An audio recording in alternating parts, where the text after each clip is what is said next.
In a dark void, sand drops through the...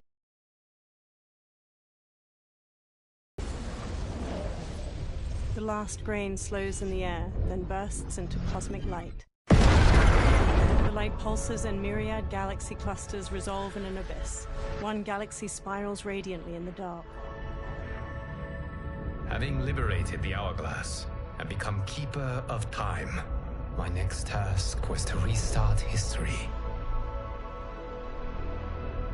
Not beholden to past events, I was free to craft a new era. It was with humility and restraint that I approached this blank canvas. After careful preparation, I began work, painting over the darkness. After eons passed, I sketched out the realms. After eons more, I brushed them in with life. A star flares over a planet. In my new era, all beings will have the opportunity to find peace. Whether or not they do will be their responsibility. For my power only permits me to begin this endeavor. It is the duty of mortals to finish it. The title appears over a vista of mountains and red-leafed trees surrounding a shimmering lake. Mortal Kombat 1.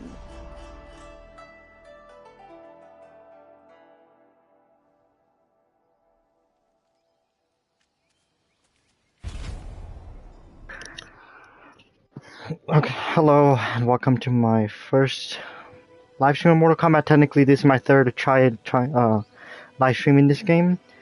The reason I'm doing it again is because I felt like I was wasting your guys' time when I was playing it on hard difficulty. So we're gonna play it on medium difficulty this time, so we could actually make progress through the story.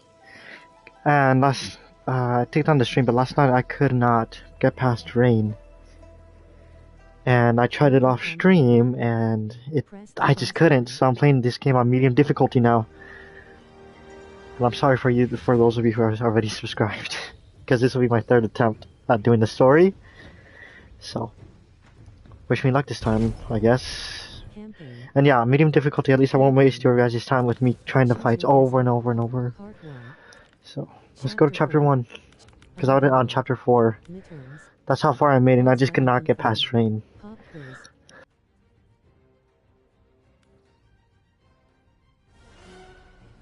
Home Invasion, Dead Rising, Treasure Hunter, Chapter 1, The New Era, Snowden, Cross button confirm. Just getting a few things, like turning off my voiceover here.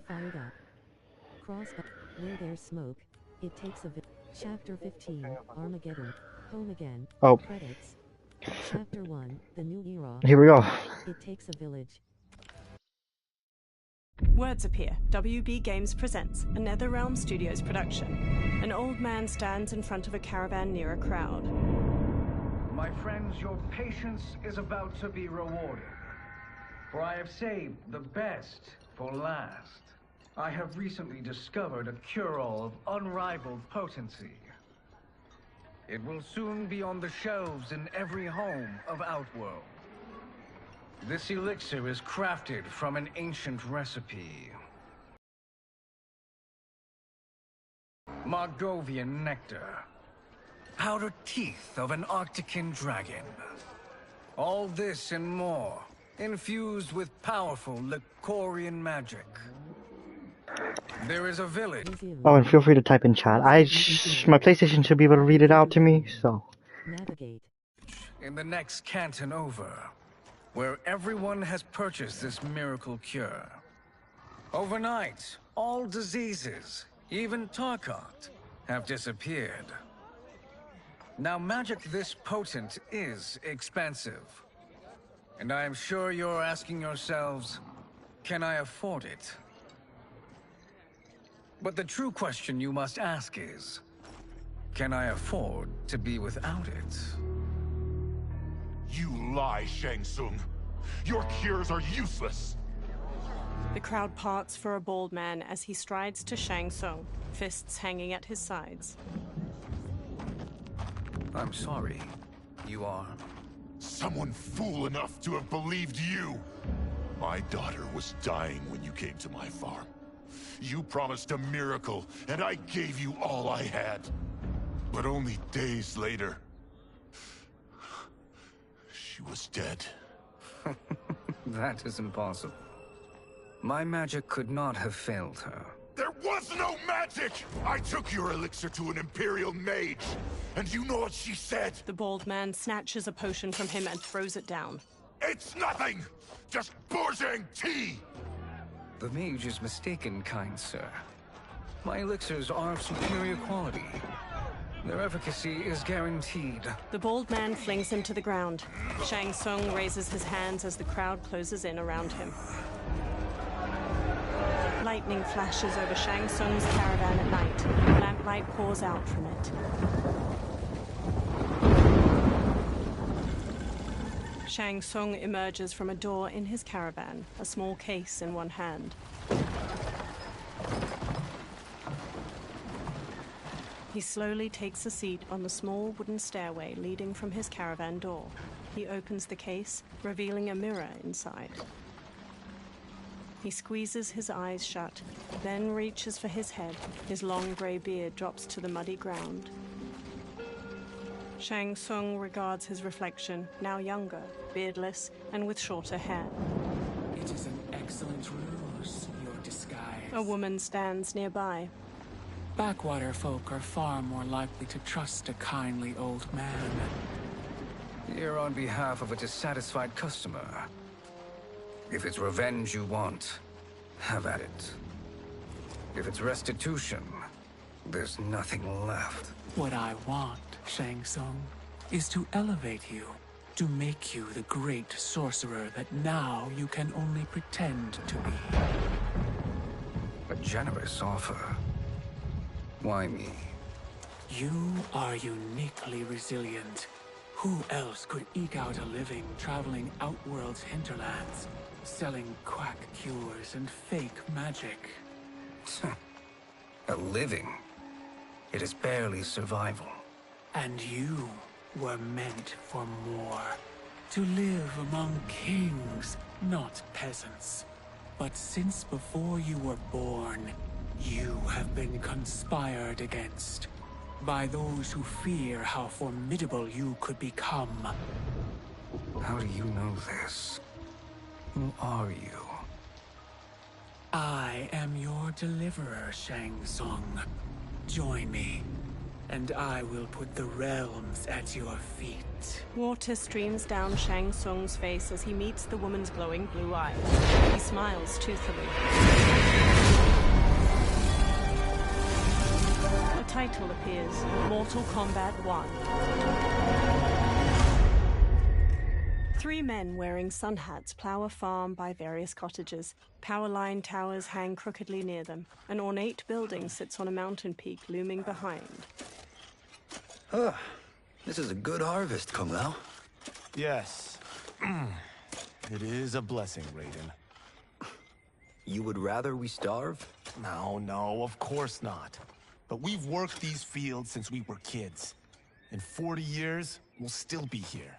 Stooped and feeble like Old Man Wei. An old man glares at them and spits. Kung Lao waves. As long as I've known you, you've dreamed of leaving Fengjiang. Why can't you be happy here? Our ancestors fought in great wars.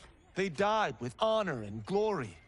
Stories of our great adventures will be passed down for generations. It may not be glorious, but what we do helps the village thrive. I know. But is it so wrong to want some excitement? If that's what you want, may I suggest a bet? Dinner at Madame Beau's tonight. Last to fill their cart pays. You work faster than me? Ha! Since when? You're on, Raiden. Kung Lao and Raiden both smirk while they shake hands. The 2 men pass the day harvesting cabbages from their field and throwing them into separate carts. Kung Lao wipes sweat from his brow, then quickly pushes his cart with Raiden down a dirt road to the cottages. A woman uses a kettle to pour tea into a pair of small porcelain cups on a table in a crowded restaurant. She carries a platter with the cups and kettle away as Kung Lao and Raiden walk in. That is amazing. I am starving. I wonder what Madame Bo is making tonight. An old woman approaches. For you two, whatever you want. Thank you, Madame Bo. You spoil us. Like the sons I never had. Madame Bo leads them to an outdoor dining area. They sit at one of the many tables. Have you two been practicing my lessons? As we can. The harvest leaves us little time for martial arts. Since your first words, Kung Lao, you've mouthed nothing but excuses. If you fail to prepare... Your preparations will fail you. Good. You haven't forgotten.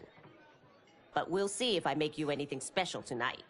I'm glad you're paying. Madame Bo might just pad the bill with her anger. I am paying? You finished work last. The bet was filled. That's not what I remember. So that's how it is, eh? What do you say we settle this man to man? They mean fight? Yes. Right here, right now. Madame Bo can watch, critique our form. A hooded man with glowing white eyes watches them pass by. Best 2 out of 3? Fair enough. We must be careful. Madame Bo will kick us out if we break something. Oh, this won't last long enough for that to happen. You will be down in no time. Fight!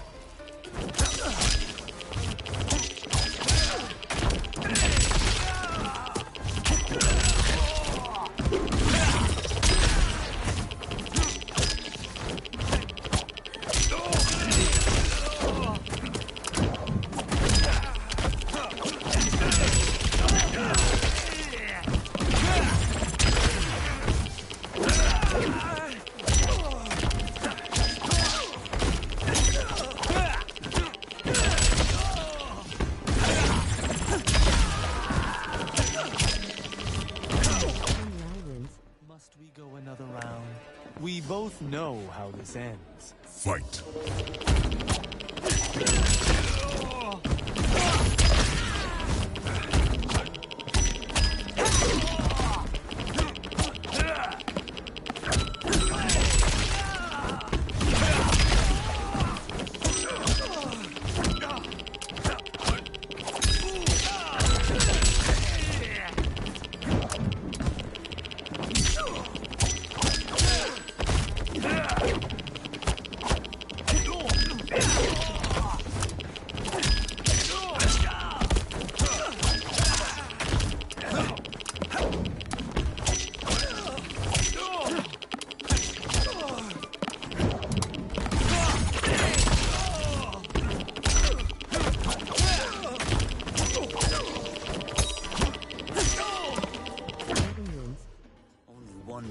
I win, Kung Lao.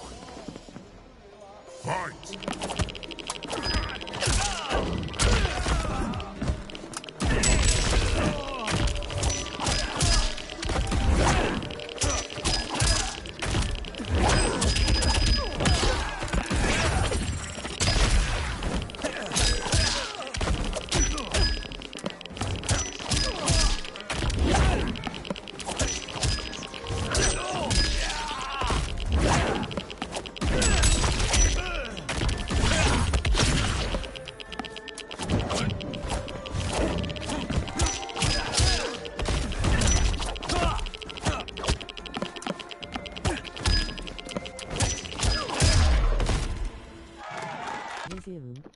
Okay, at least it's still a little bit challenging in medium difficulty. I was scared it was not going to be, but I'll take it.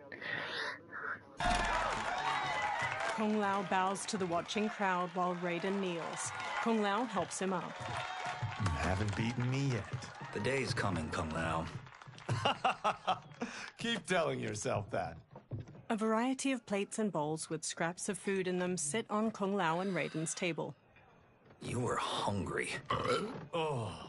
Everything was delicious, Madame Bo. Thank you, Raiden. You boys are always a pleasure to cook for. Raiden hands her cash, but his face drops as she beckons for more. A breeze wafts a bill from his hand toward a man in a dark garb and gas mask. He closes his fist around the bill, then looks toward Kung Lao and Raiden. Madame Bo, the Lin Kuei await your answer. 5 people in dark clothes and cloth masks stand with him. He advances on Madame Bo. I have been busy, Smoke. She steps away. The Lin Kuei? Who are they? Don't know, but I don't like where this is going. What do we do? Stay ready. Madame Bo, it is a simple choice. Pay for our protection, or risk harm to this fine establishment. You'll get nothing from me. That, Madame Bo, is unfortunate. He turns to the Lin Kuei warriors and nods. They flip tables and chairs. Madame Bo punches Smoke's face. He blocks her next flurry of jabs, then flips her through a railing. She falls onto a table below, breaking. Madame Bo! Kung Lao and Raiden quickly get up from their table and fight their way through the Lin Kuei warriors. Smoke throws a smoke bomb, then jumps through the spreading cloud and kicks Kung Lao and Raiden to the floor. You two are brave, but against us, you are in over your head. We don't care who you are or who you are with. You will not menace Madame Bo. Fight.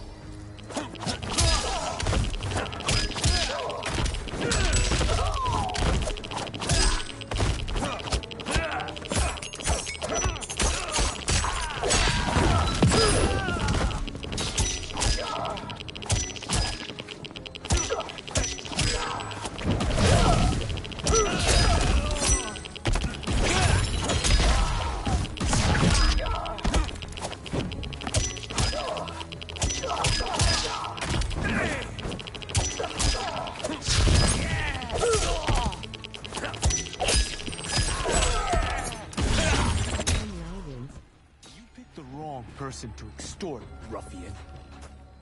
Fight.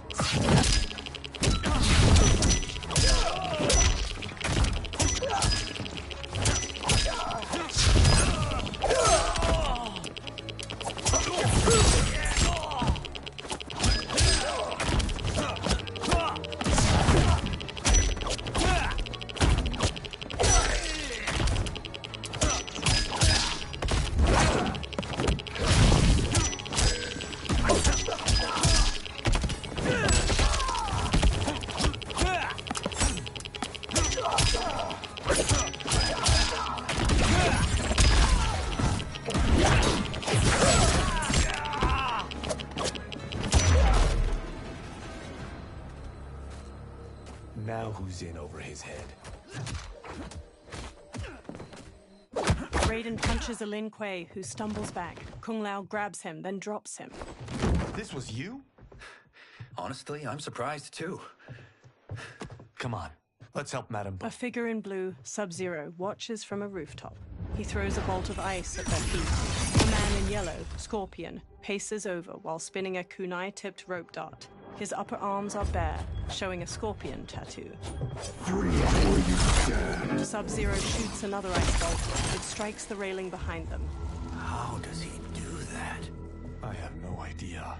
You interfere with Lin Kuei business. Leave, or face our wrath. Abandon Madame Bo? Not happening.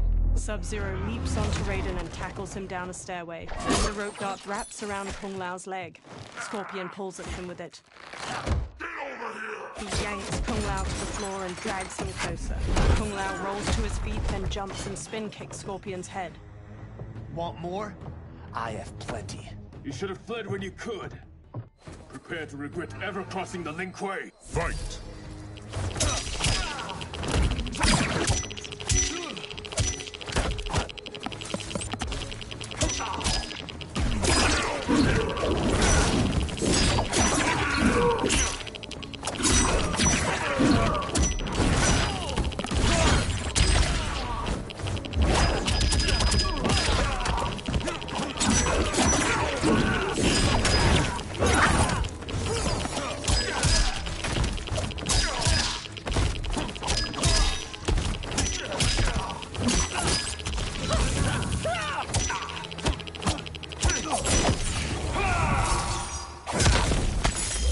Sub-Zero skewers the victim's skull with ice daggers. He headbutts them. Scorpion slings rope darts through his victim's sternum and neck. He pulls. Scorpion slams them. Move list. Okay, so what he just did there, that's called a fatal blow. And I'm so happy the audio described that. Scorpion wins. Second guessing your choice to confront me. Fight.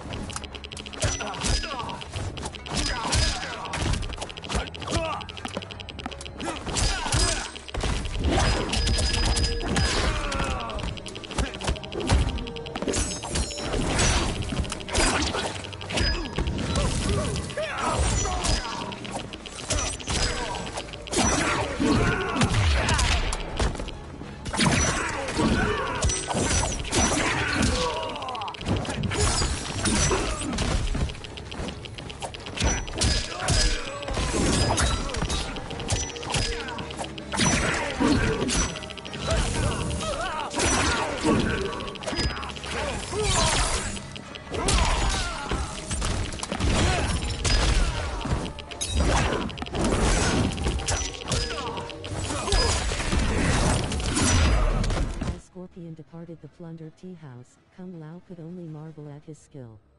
Kung Lao realized that Madame Bo was right, he had much to learn. Prepare to regret ever crossing the Lin Kuei. Fight.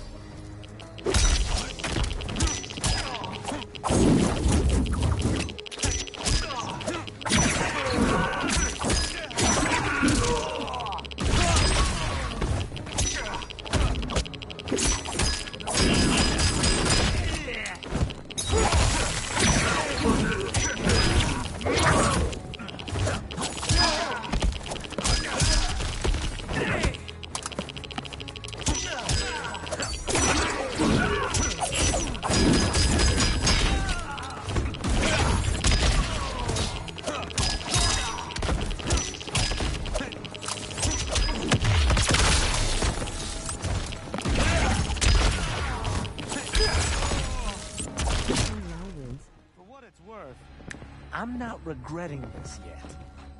Fight!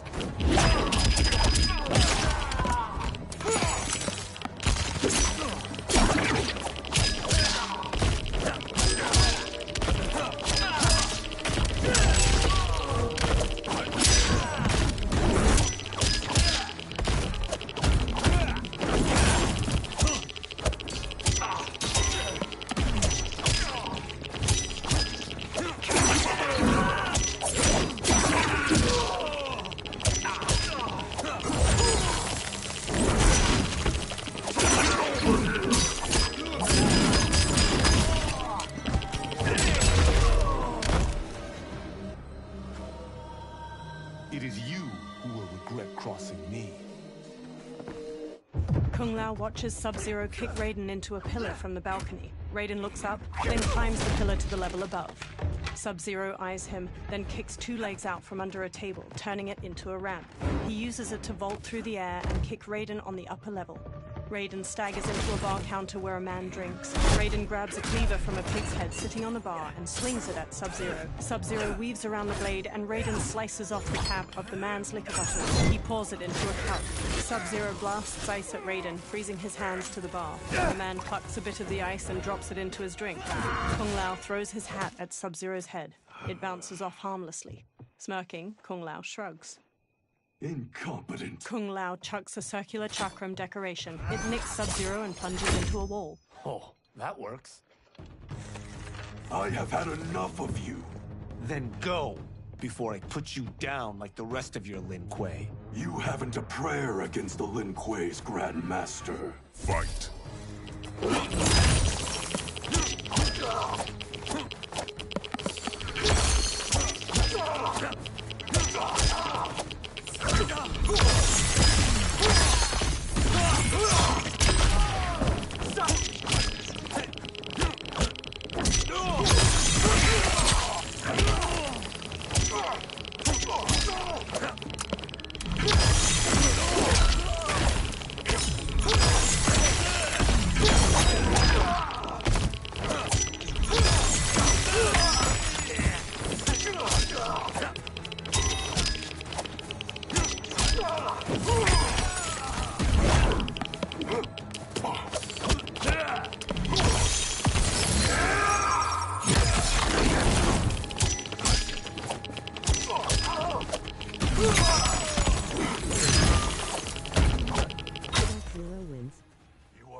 unmatched.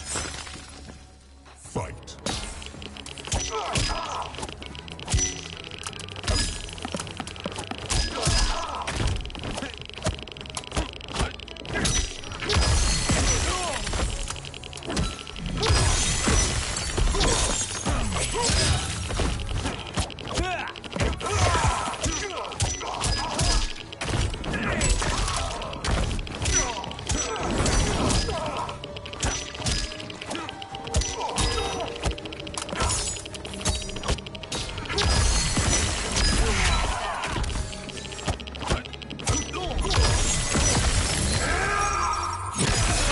Attacker hits the victim's face with a hook, then twists their arm to break their shoulder. Sub-Zero slides on ice shards which stab up through his victim's abdomen and skull. He then chops down with an ice wall hammer.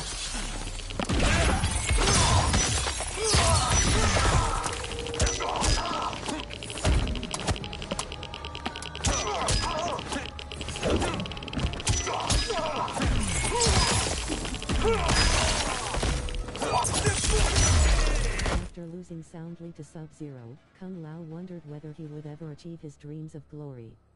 Clearly, he was not yet a warrior.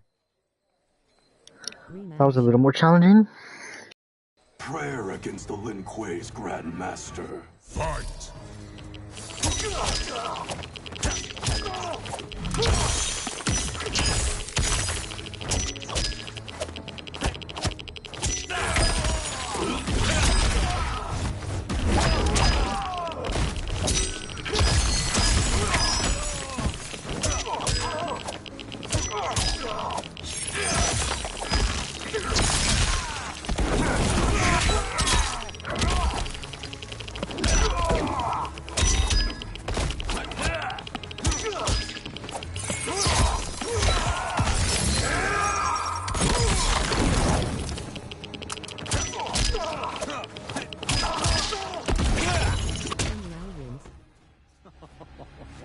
Sorry, but I have to ask.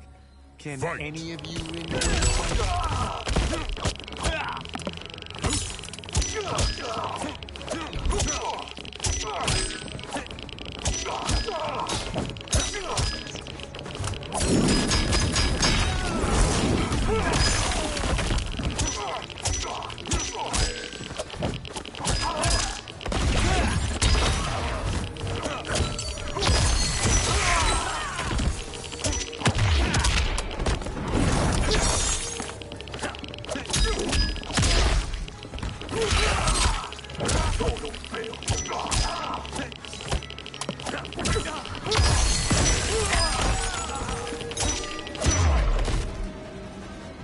Are you sure you're a grandmaster? Resume. At least it only takes me 2 tries now instead of like Up and down button. 20 or 30 tries. So Kung Lao picks up his hat, then eyes the chakram decoration stuck in the wall. He strokes the hat's brim. Interesting. Kung Lao! Over here! Raiden checks Madame Beau's pulse as she lies inert, eyes shut. Kung Lao hurries over to them. Madame Beau. She's out cold. Oh no, is she? Dead? Not yet. She gets to her feet, lips a cigarette, then ignites it with a lighter. Madame Beau, how are you? Kung Lao. The hooded man with the glowing white eyes approaches them. Madame Beau takes a drag from her cigarette while the man meets her eye. So, Madame Beau, are they ready? A bit thick in the head, perhaps. But they are ready. His eyes are glowing. I am Lord Liu Kang, God of Fire and Protector of Earthrealm. God? Earthrealm? Madame Beau has been preparing you for this moment since you were boys. Today, you have proven worthy of joining my champions. This fight was a test? Of your ability and character, yes. Liu Kang looks to the upper level. Bihan, Kuai Liang. Smoke, Scorpion, Sub-Zero, and the other numerous Lin Kuei warriors get to their feet. Kung Lao crosses his arms and crinkles his nose as Sub-Zero and Scorpion step to him and Raiden. The others stand along the balcony. Sub-Zero and Scorpion stand on either side of Liu Kang. So these two aren't thugs? The Lin Kuei is a centuries-old clan dedicated to Earthrealm's defense. You keep saying Earthrealm. Don't you mean Earth? You boys have so much to learn. Earth is only a part of Earthrealm. Earthrealm itself is one of many realms. Together, they comprise the whole of the universe. The realms can be fierce, bitter rivals. That's why we need champions to defend ours. The time draws near for the grand martial arts tournament between Earthrealm and the realm of Outworld. Held once each century, it allows each realm to demonstrate its strength. While our realms are at peace, there are Outworlders who would prefer us to be at war. Our victory in the tournament will temper their zeal. I've taught you everything I can. You must finish your training with Lord Liu Kang. More training? These two couldn't defeat us. What? They were pulling their punches. Had we not held back, you would not have survived. Come. The monks at the Wuxi Academy await to continue your tutelage. I am ready, Lord Liu Kang. And you, Raiden? Li Fengjian? I'm needed here. Earthrealm needs you, Raiden. You'll best serve the village by being one of its champions. I understand. Excellent. I will join you soon. First, there are other champions I must gather. Sunlight soaks through a jungle canopy. A man in a leather jacket and wide-brim hat hacks through the foliage with a machete. Another younger man with a backpack and rifle trails behind him. The men pause. We're off the map. We should go back, recheck the route. It's this way. The man with the hat slices through the jungle as he strides forward.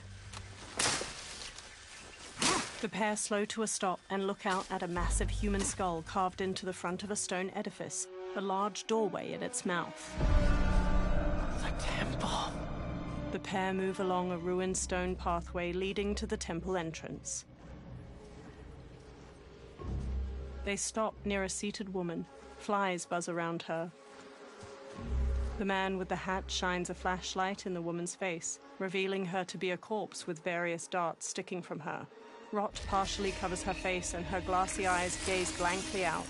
A swarm of beetles scurry out of her mouth. God damn it, Alessia. He cringes as the younger man's face draws tight. They examine numerous holes on the temple doorway. The darts came from here. The man leafs through a journal filled with notes and drawings of venomous animals. Can you open it? Without killing us? Let's hope so. The temple doors open. Light streams past the two men and into the dusty entryway of the temple. Both turn on their flashlights and step inside. They walk through a broad hall. Thick pillars with human figures carved into them line its walls. They turn a corner. Sunlight floods through ruined parts of the wall to their left, and small weeds rise from cracks in the stone floor. Turn them off. They turn off their flashlights. And we're definitely getting warmer. The pair moves down an aisle hedged in by low walls. Lines of fire flicker along the top of each wall. How are these still burning? Oil bubbles up from the ground. The chamber channels it somehow. They move to a doorway blanketed with ivy at the end of the aisle and pause. The two men hop down a short ledge and continue forward. The man with the hat leads the younger man down a path winding through various tall rock formations. They enter a vast chamber. Metal hooks hang from the ceiling over flames flickering in a central circular dais where the rotting body of a man sits on a throne made of intricately carved stone. He holds an ornate metal shield in one hand and a mace in the other. Karavala! And his shield! What? Silver liquid shimmers around large stones in the floor beyond. So? There's metal in the floor. That's not just any metal. It's liquid mercury. Shit, that stuff's toxic. Fatal. Only step where I step. The man with the hat carefully picks his way across the path of stones, the younger man close behind. The younger man steps onto a different stone and starts to fall. The man with the hat grabs his shoulder. What did I say? The man with the hat steps back on another stone. It sinks a little. The two men sprint across the stones as liquid mercury floods out of channels and ruined pillars surrounding the dais. The man with the hat reaches the other side. The younger man stumbles, then leaps to solid ground. I'm sorry. Not now. He examines the reflection of a pillar in the liquid mercury surrounding the dais. He eyes the pillar itself. Get out the explosives. That's our bridge? Do this right, it'll fall across. The younger man sets explosives at the base of the pillar. A gnarled hand shoots up from the liquid mercury. Two armored women with tattered bat wings rise up. Kalima? They're real? The Kalima fly toward them. Keep working. I'll take care of the she-beasts. You disturb Cataravalla's slumber. For your sin, you die. Fight.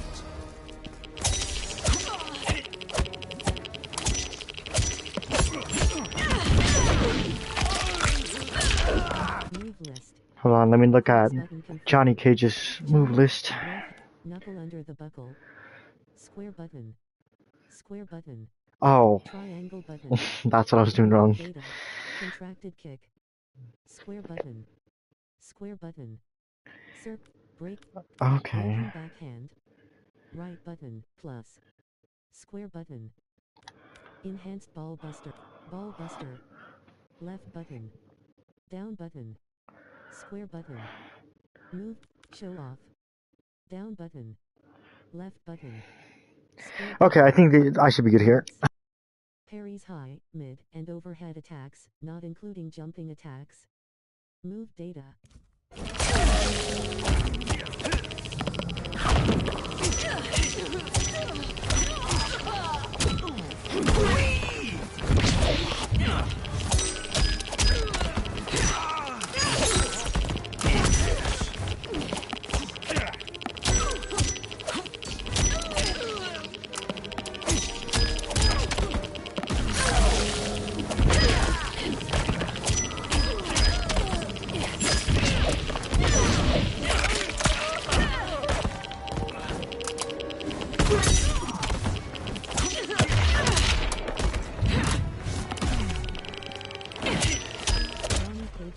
I have so had enough of you. Fight!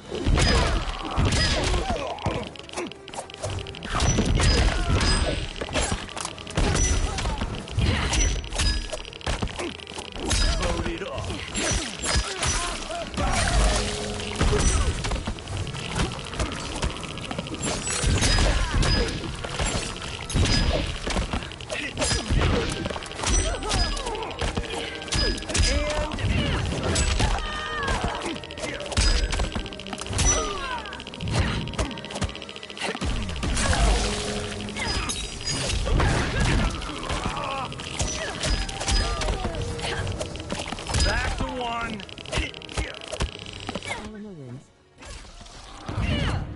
You will be skinned alive and fed to Catarabala.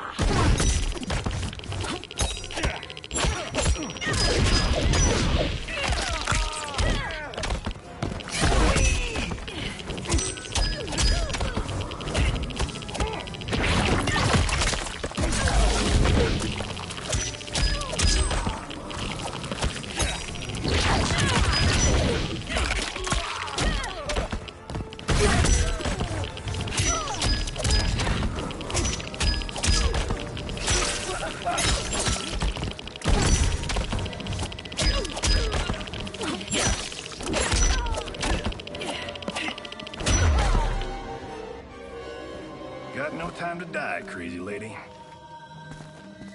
The man with the hat rushes over. You okay? Yes, we ready? The younger man nods and detonates a bomb that blows up a pillar. The pillar falls and they fist bump. Physics for the win. Let's go. They walk across the fallen pillar above the pool of mercury and explore deeper into the overgrown tomb. They stop by the corpse of Kataravala. The man with the hat brushes his hand across its shield. The younger man exclaims, "This'll be worth millions." It belongs in a museum. He grabs the shield. The younger man leans in, and Kataravala's face turns. He staggers back and falls into the mercury. He struggles, but the liquid overtakes him. Adam! Kataravala swings a spiked mace. The man dodges and jumps onto the pillar. It strikes the shield and throws him onto the ground. He quickly sits up as it pounces. It chucks away its broken mace. It stalks over. You will not have it. He rises. You don't need it. You're dead. Speaking of which, you just killed my best friend. And I'm not one to forgive and forget. Fight.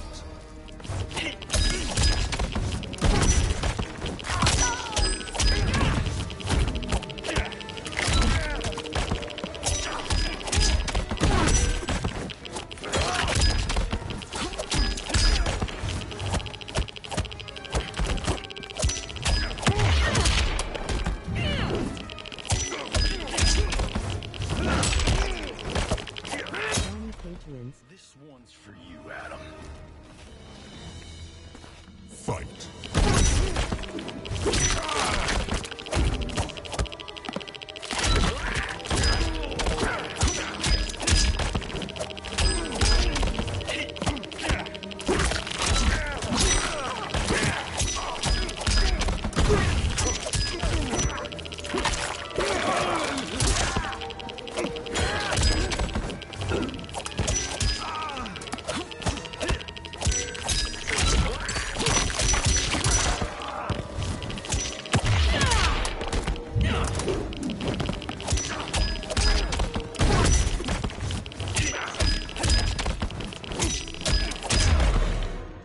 The hatted man scans the tomb.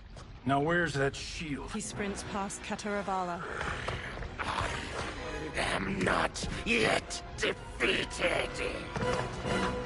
Yes, you are. He spins, chucks the shield, and cuts its head off clean. The shield slams against the wall and bounces back into his hand. Time to go home. Cut! Printed! I knew it! Woo! I felt that one. You felt it too, right? Crew member. Temple of Kataravala, take 39. Tails. Director. That's a wrap. In a studio, crew cheer. The director takes off a headset and hands it to a woman. The hatted man shakes his hand. Steven, this was fantastic. Thank you. Oh, just like the old days. And these props. Jimbo killed it. Steven takes the shield. You did too, Johnny. Hey, about my pitch. You know, the karate zombie thing? I'm thinking 4 films. Maybe a streaming series? Johnny, I don't have... You're right. Not here. I'll swing by your office after I change. I can't. Have to meet with the editors. Walking away. Marshall will call you. Johnny pumps a fist in the air. Great! Have your assistant call me. A blonde woman. That was great, hon. Wasn't it, though? We need to celebrate. I'm thinking private party. Johnny, we need to talk. She walks off, and Johnny hangs his head. Later, in a luxury mansion in the hills. You're not the martial arts megastar you once were, honey. You're lucky Steven owed you a favor. I'm telling you, Chris. We're fine. Can you join me in the fact-based universe just once? We're broke. We have to cut back. Cut back? On what? Step 1 is selling this place. I need a refill. Johnny, we can't keep this up. You spent $10,000 on that sculpture, $30,000 on that drone, and this damn sword. $3 million? Hey, Sento is history. That sword comes from... That's not the point, Johnny! Chris, honey, the parts, the money, they're coming. Steven's movie is just the beginning. That's why I can't cut back. To be a success, I have to project it. If I don't, Johnny Cage is done. She frowns. Johnny rests his hands on her shoulders. She pushes one hand aside. I didn't marry Johnny Cage. I married John Carlton. I'd give anything to have him back. She leaves. Chris. Come on, Chris, where are you going? Johnny puts his hands on his head. Fuck! He grabs his drink and downs it, then walks back to pour himself another. How you like that, Mr. A-list? A black-haired man strides in. Thank God.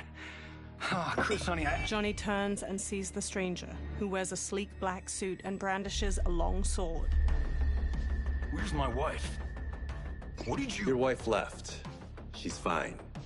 You will be too, if you cooperate. What do you want? Sento. It hangs above a fireplace. You some kind of hired gun? Or do you know Sento's history? I know it.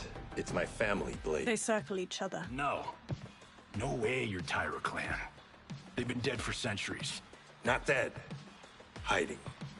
With Sento in my hands, I'll lead us out of the shadows. That's a great plan, stranger. Except for one thing. Sento's mine. And I won't give it up without a fight. Fight!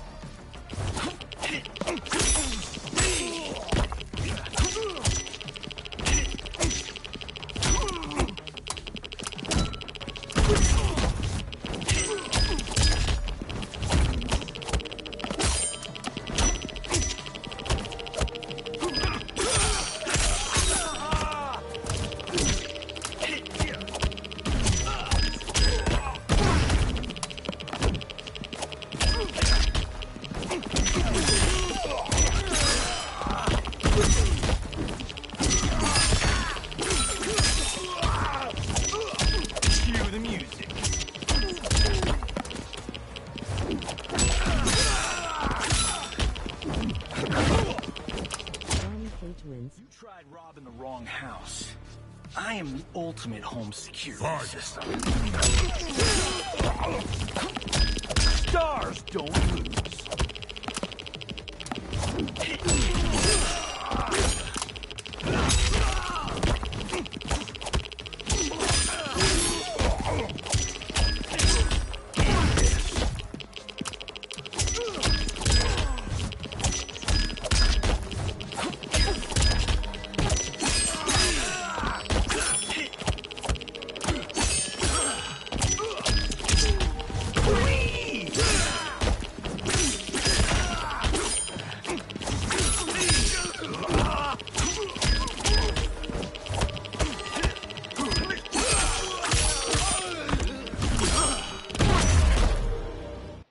My house, my rules. Later at night, the defeated swordsman is tied to a chair.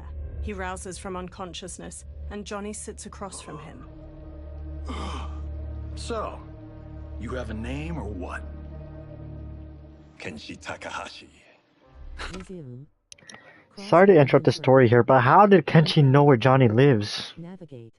That's just my question. I always wondered that.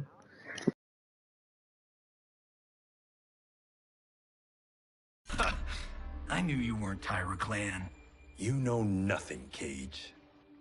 400 years ago, the Tyra clan were one of Japan's first families. They lost Sento after getting slaughtered at the siege of Aomori. There were survivors. They hid themselves by shedding the name Tyra for Takahashi. They joined the Bakuto for its protection. The Yakuza's predecessors. From first family to crime family. I will break us free of the Yakuza's corruption. Reclaim our name and our position. But my clan won't follow me unless I prove that I can lead. That's why I need Sento.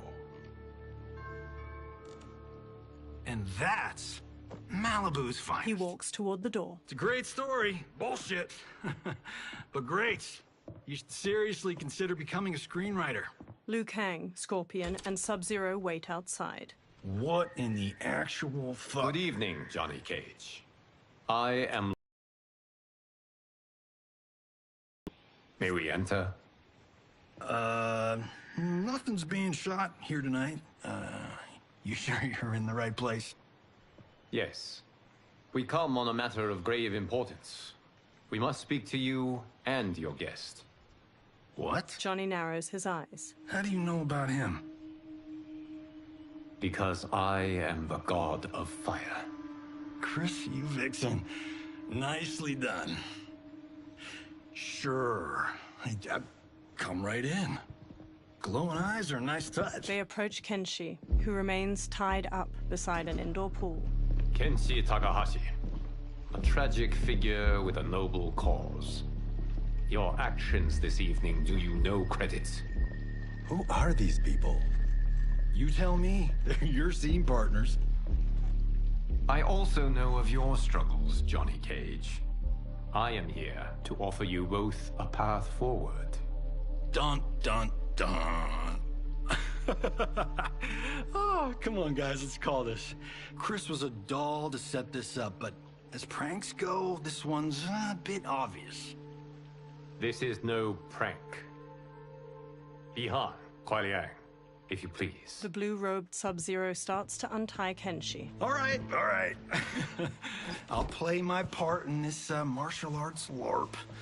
The missus ought to get what you paid for. Okay. Hey, you... Hey, you! Get your damn hands off him. I said, get your hands off. Johnny grabs him, but Sub-Zero kicks him across the room. Johnny slides into a table with a $10,000 sculpture on top, teeters and falls. Scorpion. Was that necessary, brother? To put him in his place.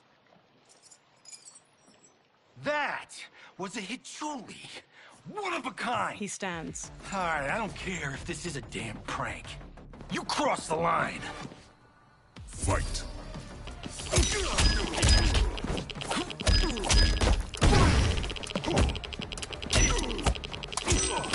Now pay up. Quiet. Hot point. His abdomen and skull. He then chops down with an ice war hammer.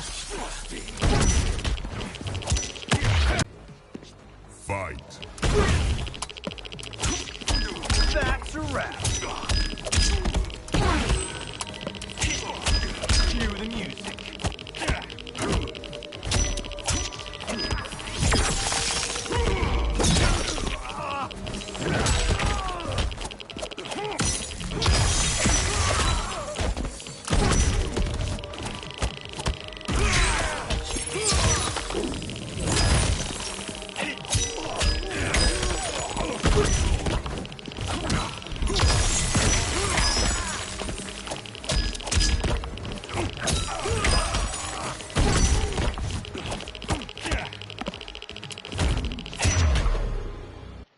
And scene. I hope you're insured, because you're paying for my Hichuli. Imbecile! You have no idea with whom you're dealing. Liu Kang bursts into flames. The flames dissipate. That's no special effect. Indeed, Johnny Cage. Johnny shifts his footing and glares. Kuai Liang. Scorpion bows. Okay, let's go back to one here. Who are you again? Lord Liu Kang, protector of Earthrealm, god of fire. Well, that last one tracks. But what's an Earthrealm? All will be explained, Johnny Cage. For now, what is important is that you both have been chosen to join its champions. Why him? Or me, for that matter. Because I have faith that you will rise to the challenge. And because your service will change the arcs of your lives. Johnny eyes Kenshi. Later, men spar in a sunlit courtyard. Mountains surround them, and lion statues border the entrance to the courtyard. Red pagodas are situated nearby, and cherry blossoms are in full bloom. Several monks wear brown and orange uniforms. Later, they strike wooden dummies that have small poles sticking out. Others spear their hands into steaming hot sand in rock bowls. Later, a monk with a braid swings at Raiden. Raiden blocks and punches his chest. Another attacks, and Raiden counters with a flying kick. Raiden strikes and front kicks a third challenger. Hunching over, Raiden shuffles in an offensive stance. He straightens and brings his hands together, fist to flat palm, and the nearby monks do the same. Kung Lao saunters up with a razor-rimmed hat. That is not a good idea. It is genius, Raiden. The next time we see Sub-Zero, I will have to thank him for inspiring it. Ow! See? It won't be effective.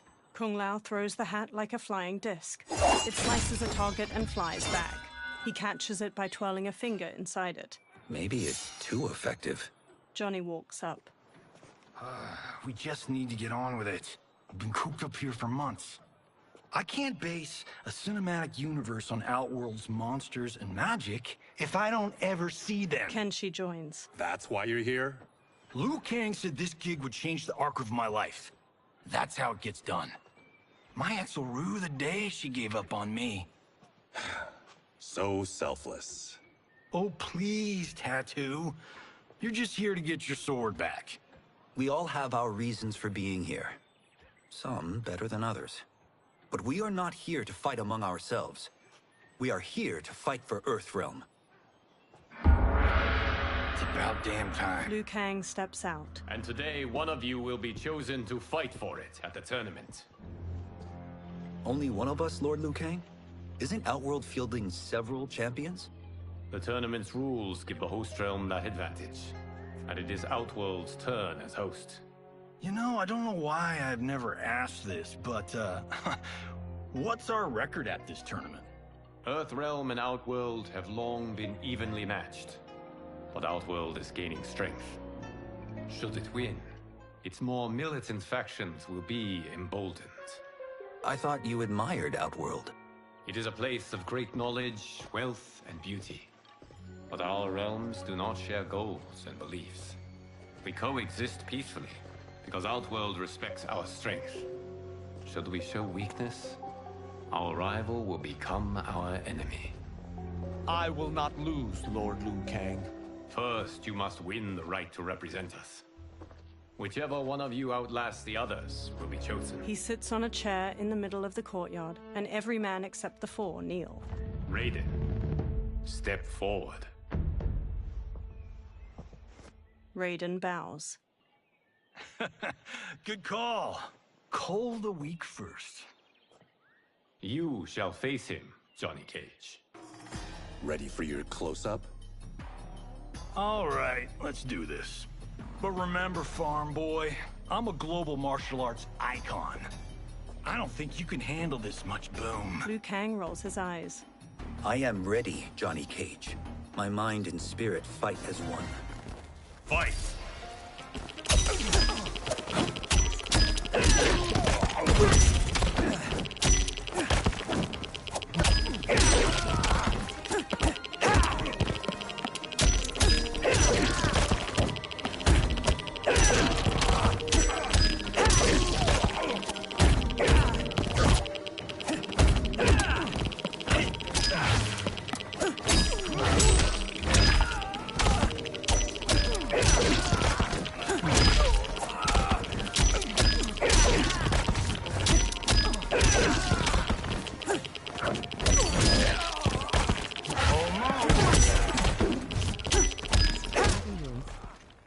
And that's why I don't need stunt doubles.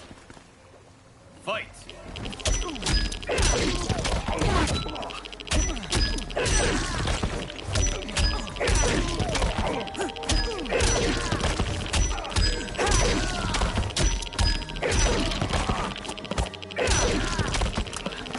Oh, yeah!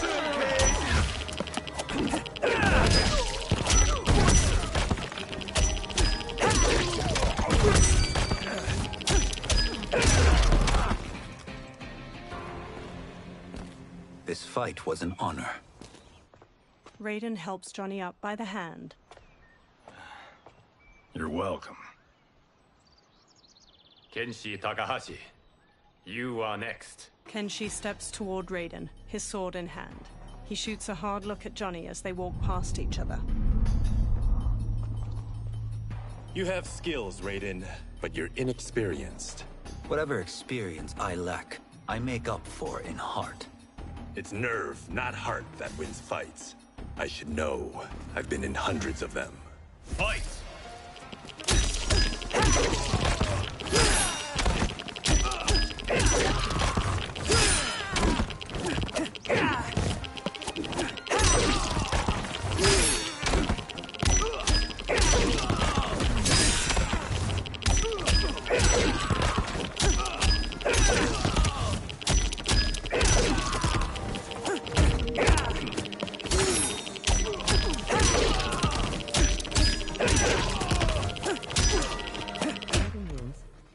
Taking you lightly.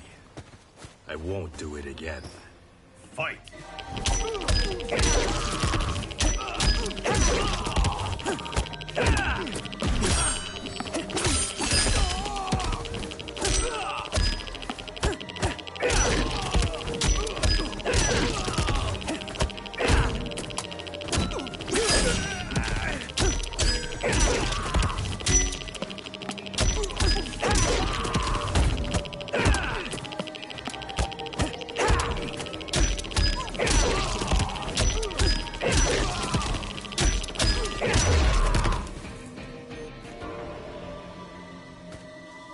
Do you still question my nerve? I do not. Yours was a well-earned victory. Kenshi and Raiden bow to each other. You may rest, Raiden. This evening, you will face your final opponent. Kung Lao smiles at Raiden.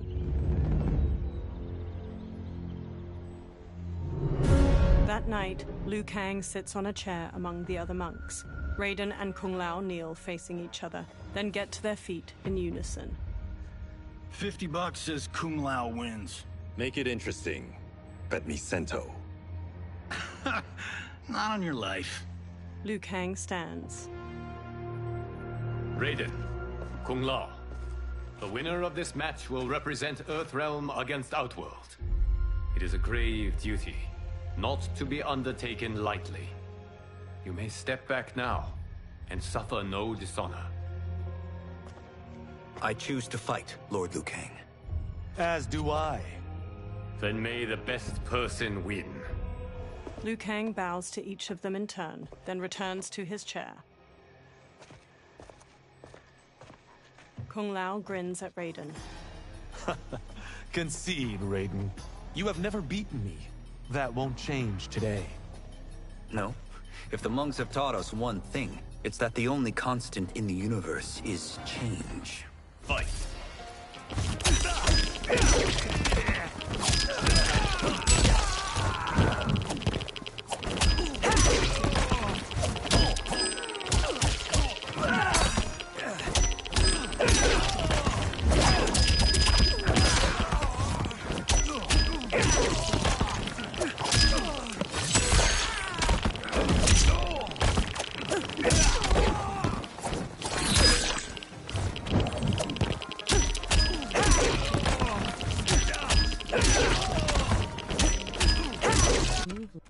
Enhanced cartwheel kick. Cartwheel kick. Left button. Right button. Cross button.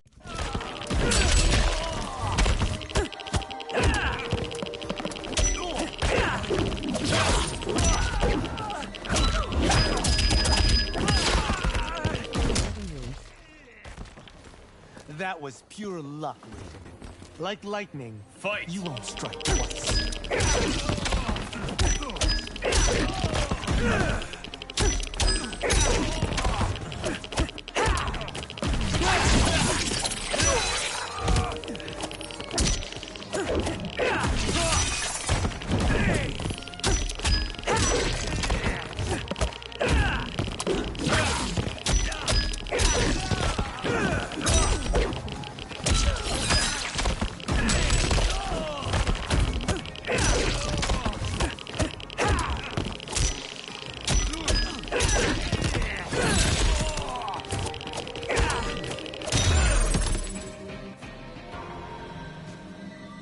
There is a first time for everything, Kung Lao.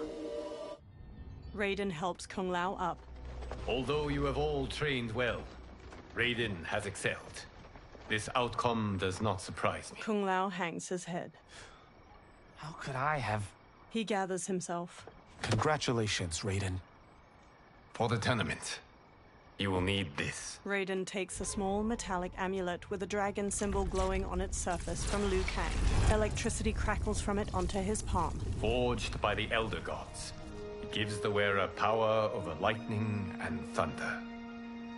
Go ahead, try it. Kung Lao and Liu Kang watch as Raiden slowly turns around, staring at the amulet. Electricity surges from it into his fingertips. Johnny records video with his phone as Raiden channels a bolt of lightning at a large statue.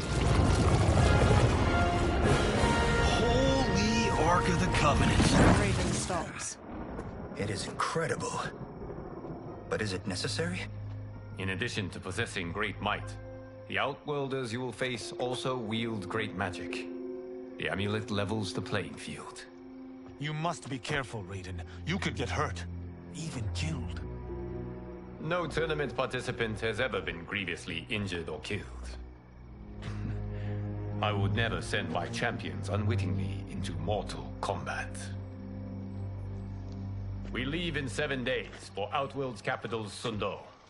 The tournament will be held at the palace of Empress Sindel. Raiden, Kung Lao, Johnny, Kenshi, and the monks follow Liu Kang into a temple with numerous dragon statues coiling near its entrance. Liu Kang waves his hands around in a flowing motion, then a portal opens. Outworld can be both alien and intoxicating to Earthrealmers. Do not become drawn in. You must focus on the task at hand. Johnny records the portal, a swirling vortex of fiery light as it washes everything in orange. He turns the camera to Kenshi while they all step toward the portal. Kenshi smacks his hand away. One by one, the fighters step through the portal. Blue, white, and purple light flows out of a tall stone gate like mist. Liu Kang and the others emerge from it and enter a courtyard filled with lush greenery and flowers. Johnny smirks as he records their surroundings. Toto, I have a feeling we're not Kansas anymore. 2 women approach them from a row of others wielding spears. Oh my. Are those? Empress Sindel's daughters, yes. He casts Johnny a look. They do not disappoint. We are Earthrealm's ambassadors, Johnny. We'll show them respect, not unwanted attention. Johnny gives Raiden an exaggerated wink as they walk past a guard. The Earthrealmers bow to the 2 elegant princesses. One, dressed in a deep magenta, inclines her head. Lord Liu Kang, welcome. Thank you, Princess Melina. You remember my sister? Of course. Princess Kitana. May I introduce Johnny Cage, Kung Lao, Kenshi Takahashi, and Earthrealm's champion, Raiden. Raiden bows his head. I hope you're prepared, Raiden. Our champions are determined to win. None more so than me. It's been too long since we've known victory. Princess Melina, we should be on our way. Empress Sindel awaits. Thank you, Tanya. Follow me, please. Melina, Kitana, and the guard Tanya lead the fighters down a tiled pathway lined with numerous armored women holding spears and shields. Grinning, a large 4-armed humanoid plays a drum while leading 2 luxurious carriages, each pulled by teams of horses. Groups of spear women march alongside them as they gradually travel down a broad path hedged in by buildings made of bamboo and wood. Dozens of people in colorful clothes and costumes stand on either side of the pathway and watch or dance. The royal daughters and the Earthrealmers watch the people go by from the carriages. Those are Centaurians. And Shokan. The 6-armed beings are not Nodens. The monks described them, but seeing them in person? I see that Her Majesty once again spares no expense on the festival. Should she not? It commemorates my late father. I admire, Princess. I do not judge. As did all of Outworld, I valued greatly Jared's fellowship. Melina looks over her shoulder at a woman with a ponytail observing a group of people walking away, hands bound behind their backs. Melina scowls, then pounds on the carriage. The carriage grinds to a halt and Melina steps out. She stomps to the woman with the ponytail. First Constable, our route was to be clear. This couldn't wait? You must show better judgment. Perhaps that's too much to expect. Melina looks Li Mei up and down before walking off. Princess Melina doesn't seem to like her very much. Li Mei used to lead the Umgadi, the palace guard. It was on her watch that the princess's father was murdered. Decorative waterfalls pour around the front of a vast, ornate palace. The Earthrealmers stand inside a throne room crowded with Outworlders. Worry expends energy for no purpose, Raiden. But the tournament, if I lose... Focus on your actions, not the outcome. It is all you can control. A large, armored humanoid with 2 twisting horns approaches. He shoulders his way past onlookers. Red alert. Incoming stock villain. General Shao. Do not let him goad you. General Shao stops before the warriors.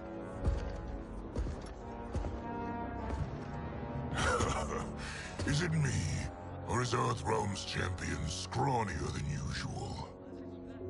Would you care to test his strength? Raiden will prove himself soon enough. Have you still not told most Earthrealmers that Outworld exists? It is safer that way, General. I suppose so. Your people's frail minds couldn't handle the truth. You presume them frail, General. Should you, given how frequently they win this tournament? We will destroy your champion, Liu Kang. He will taste no victory. He stomps off. A silver-haired woman in rich purple and silver armor approaches the warriors with Melina and Kitana on her right and left. Sunlight falls onto the 3 women in patches, glimmering on the silver bands and accents of their armor. Melina's a deep pink and Kitana's a vivid blue. The silver-haired woman sits on a purple and silver throne resting on a dais. Kitana and Melina take lavish chairs on her right and left. Welcome, members of the Royal House. Welcome, our esteemed Earthrealm guests. We gather once again to honor my late husband's legacy, to continue the tournament that he founded with Lord Liu Kang, in hopes that it would foster peace among realms. May Jared's soul watch over us with pride from its resting place in the living forest. She smiles tightly. Lord Liu Kang. Empress Sindel, it pleases me to once again be your guest. Here, you are always welcome. Now, let us meet your champion. Earthrealm's champion is Raiden, Your Majesty. He has earned his place by embodying the very best qualities of Earthrealm's people. You seem nervous, young man. I'm a stranger in an unfamiliar land, here to compete against its greatest fighters. Yes, I am nervous. As you should be. You have a difficult path ahead. Sindel gets to her feet and holds her arms out. It has begun. As tradition requires, Outworld's initial competitor will be Sundo's first constable, Li Mei.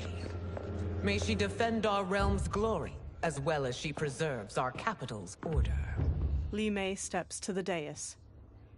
Your Majesty, I will honor both the Royal House and all of Outworld with my combat. If so, you will vastly exceed my expectations. Remember, were it not for Jared's tradition, you would not be here. Li Mei's face falls as the Empress shoots her a sharp look. Liu Kang places a hand on Raiden's shoulder. All you need do is your best. The rest will take care of itself. Yes, Lord Liu Kang. Shall we see what you can do? Hopefully, this will be the first of many victories. I will prevail, Earthrealmer. This fight is more important to me than you can ever know. Fight!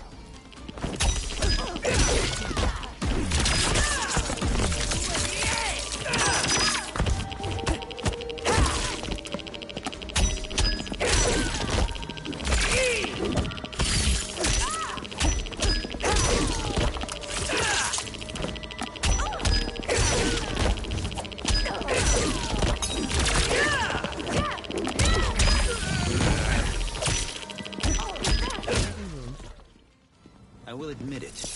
That tested me. Fight!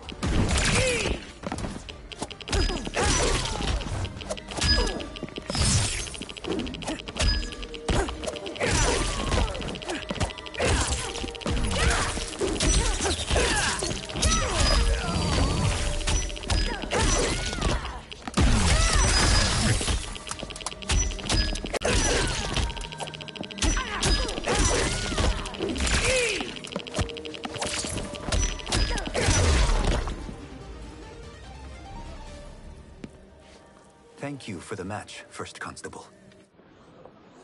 Li Mei rigidly bows to Raiden. He bows back. Li Mei turns and leaves the throne room. The spectators huddle together as they watch her go. Raiden stands before Sindel's dais. My compliments, Raiden, on a well-fought match. We'll see how you fare in the next. General Shao, whom have you chosen as our next competitor? Your Majesty, I have chosen Reiko, my second in command. As a boy, Reiko was orphaned during the Kafala War. Though captured, his spirit remained unbroken. He scratched, clawed, and survived. After the war, I took him in, molded him into the perfect soldier. Few others are as well versed in the ways of war. Reiko stands near Raiden and performs a combination of elbow strikes, knees, and punches before jumping and spin kicking.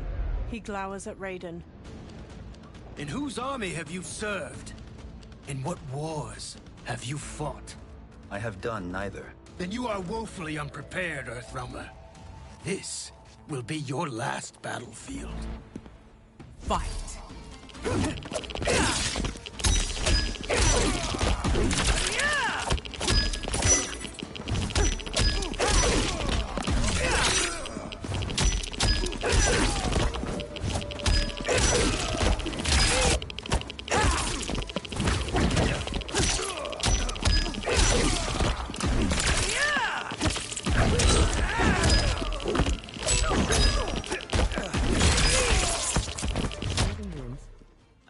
Have faced war, but I am a warrior.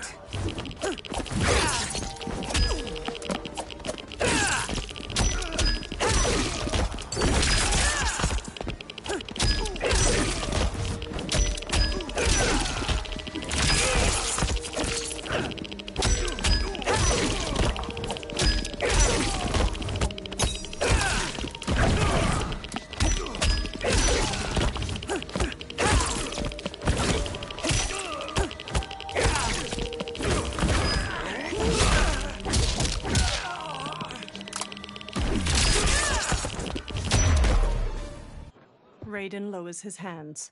Felled by a simple farmer. General Shao curls his lip and walks off as Raiden turns to Sindel. I am ready for my next opponent, Your Majesty. Whom shall I face? Patience, young man. She stands. We are adjourned until first light. I hope to see you all at this evening's banquet. The Empress smiles softly. That evening, Kung Lao wolfs down food beside Kenshi. They sit at one of 3 large banquet tables in a broad courtyard. Sindel sits at the head table. Strange plants glow with soft purples and blues behind her. General Shao and Reiko gape at Kung Lao as he rapidly eats and drinks wine. Johnny sips wine near Katana. I'm sorry, you're 10,000 years old? Oh, talk about aging gracefully. Katana reaches for wine. What do you see in him? He is a hero, Raiden, though he may not yet know it. Do you recognize everyone here? Most, yes. From your descriptions. Except for him. That is Rain, the High Mage of Outworld. Not his given name, but one earned due to his mastery of water magic. Rain smiles at them from his seat at a table. Tanya steps to Melina as she clutches her stomach. Are you unwell, Princess? I am fine, Tanya. Melina winces. I know I'm to fight Melina, But will I also face Tanya? By tradition, you should not. If you did, you would be tested. Why? Umgadi, like Tanya, are warrior priestesses, selected from the firstborn daughters of Outworld. From infancy, they are trained to defend the royal family. Outworld must see much conflict if the Empress needs such protection. Its past has been difficult, though the last 1,000 years of Empress Sindel's reign have been a true golden age. The memories of that strife still linger. Liu Kang gives Raiden a soft smile. Sindel stands and lifts a glass of wine. My husband Jared believed that the future of our realms lay together. Let us move forward in open dialogue, letting no secrets tear our bonds asunder. Everyone stands with a wine glass raised. Your Majesty, it's an honor to be here and to meet your people. I can already see there's more that joins us than divides us. Our peoples could not be more different, champion. Excuse me? You heard me. Earthrealmers are devoid of all... That's enough, General. She gives him a firm look. My apologies, Your Majesty. Perhaps I've enjoyed too much of this excellent wine. With your permission... You may go. General Shao woodenly turns and throws his glass. He marches off with Reiko in tow. Later, Sindel glares at Shao in her chambers. It is bad enough we may lose to the Earthrealmers, but then you go and drunkenly insult them? You needlessly stain my honor and your family's proud military tradition. May I speak freely, Your Majesty? Again with this? If you must. We must act on the Sorcerer's prophecy. He warns that Liu Kang will conquer Outworld. And his predictions are usually impeccable. But I've no proof of Liu Kang's ill intent. His interventions have kept Outworld at peace for centuries. He herds us into compromises, shackles our independence. If we could meet our enemies in battle, we'll take... You would consign us to endless war! Better that than be Liu Kang's lapdog. Sindel's eyes harden. If I see evidence of the prophecy's accuracy, we will act. But only then, and only at my command. Did not your illustrious father teach you that war is the last resort, not the first? He did, Your Majesty.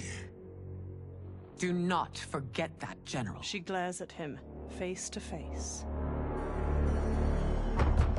Come. Melina and Katana open the chamber's doorway and enter as General Shao leaves. You asked to see us? I saw what happened this evening. That was nothing. It was something I ate. Was it? I can't chance it, can I? If you fight tomorrow, the symptoms of your disease could manifest. Katana will take your place. What? There are already whispers she should replace me as your heir. This will make them screams! Your illness is your fault. Why you left the palace that night unattended is still beyond me. I just needed time alone, away from all this. I never thought that... That's your problem, Melina. You never think. A mother is only trying to protect you, sister. If your disease becomes known, you will be banished to the wastes. For you to hold the throne, we must keep your secret. Melina pulls her arm away from Katana's hand and strides out of the room. The next day, Sindel sits in a lavish chair in the courtyard. Raiden stands before her. You continue to surprise Raiden. Among others, you have defeated Kotal, Motaro, and Shiva. Only 2 fights remain. Are you ready, Earthrealmer? I am, Your Majesty. Then next, you face my daughter, Katana. Katana strides to them. Liu Kang steps between her and Raiden. Your Majesty, this is unprecedented. Raiden's next opponent should be your heir. Melina is unavailable. She's away on pressing Imperial business. But I have not prepared him to battle Katana. He's already demonstrated great skill. Can he not improvise? Do not worry. I can do this. Very well. I will be no easier to fight than my sister, Earthrealmer. I suffer under no such delusion, Your Highness. I will win this fight. For her, my Empress, and all of Outworld. Fight!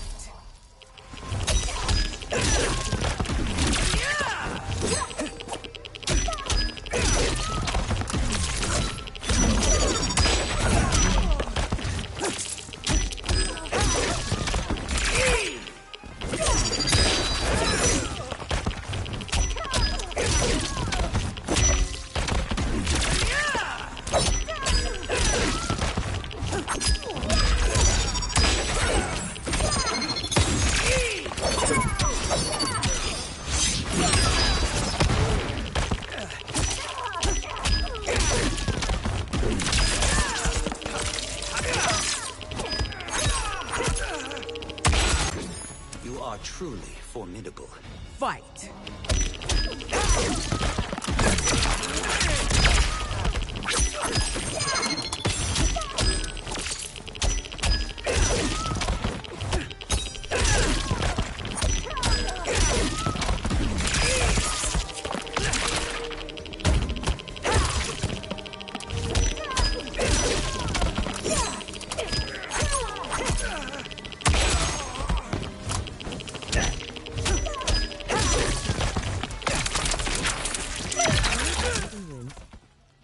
Done yet. Face me. Fight!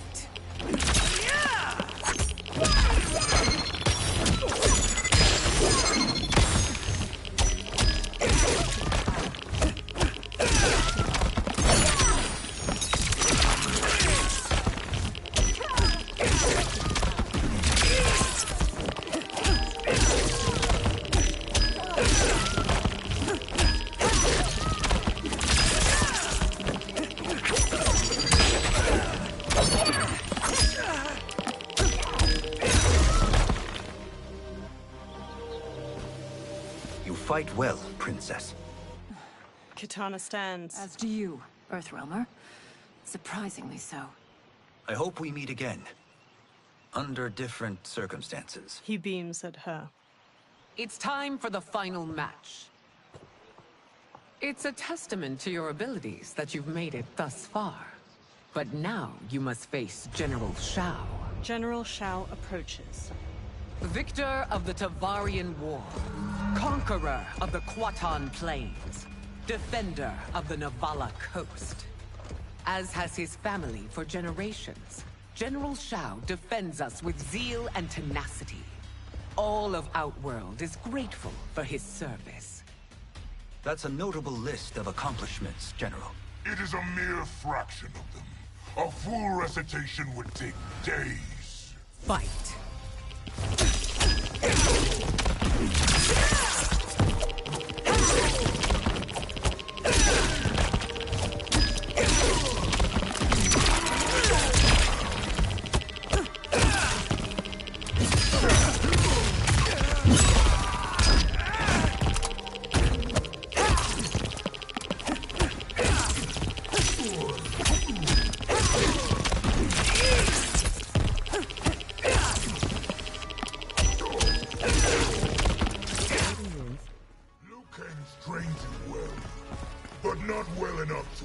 Fight!